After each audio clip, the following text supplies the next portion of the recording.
Hi everyone, this is Amanda Peterson, and here is my presentation on the Shepherd Symposium. And I was able to attend 6 sessions via the YOcast, and they were all different, a little bit different perspective, with some about hate, some about the Holocaust, and some about the Arapaho land and stuff like that. So the first one I want to talk about is Estelle Nadal, and I hope I pronounced her last name right. She lived through the Holocaust as a young child living in Poland, and so when that started, she was about 7 years old and lived in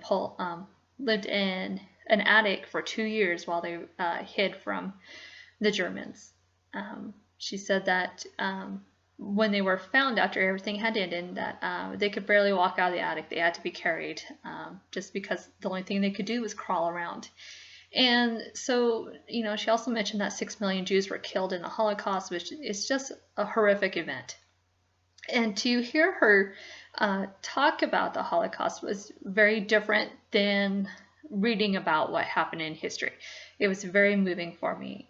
As a mother, I cannot imagine a 7-year-old losing their mother and father right away. It was very moving, very heartfelt, and to be honest, I cried through the entire presentation. So if you didn't watch her presentation, I recommend you go into YouTube. It's very moving, very powerful. Another speaker was Dr. Deanne Poulton. One of the main arguments that she talked about was paying it forward, and not just by money, but just even smiling at someone. Oops, sorry about that.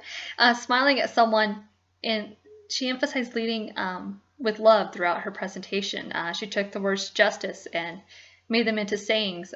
J is for judge not, U is for unconscious bias, S is for survey your power and privilege, T is treat others the way you want to be treated, the golden rule. Pretty simple.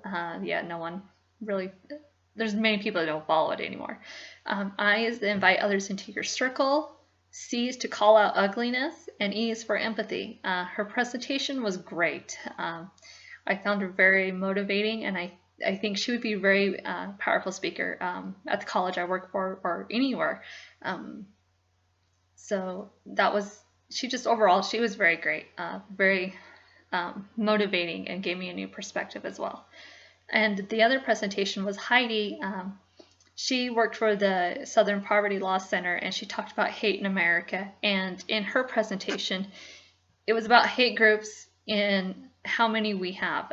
Currently, there's a list of 1,000 hate groups in America, and I had no idea that we even had that many hate groups, and who knows how many more we have that aren't active. One point she made was that we need more data about these hate groups so that we can turn around and fight for them, or not for them, but fight against them to stop the hate, as they're not necessarily violent, but they spread the propaganda that creates violence, or that gets people fired up and turned to violent. In conclusion, I think some of the strengths of the symposium were that we could attend the presentation online, which is great because I couldn't make it to Laramie and I'm a few hours away.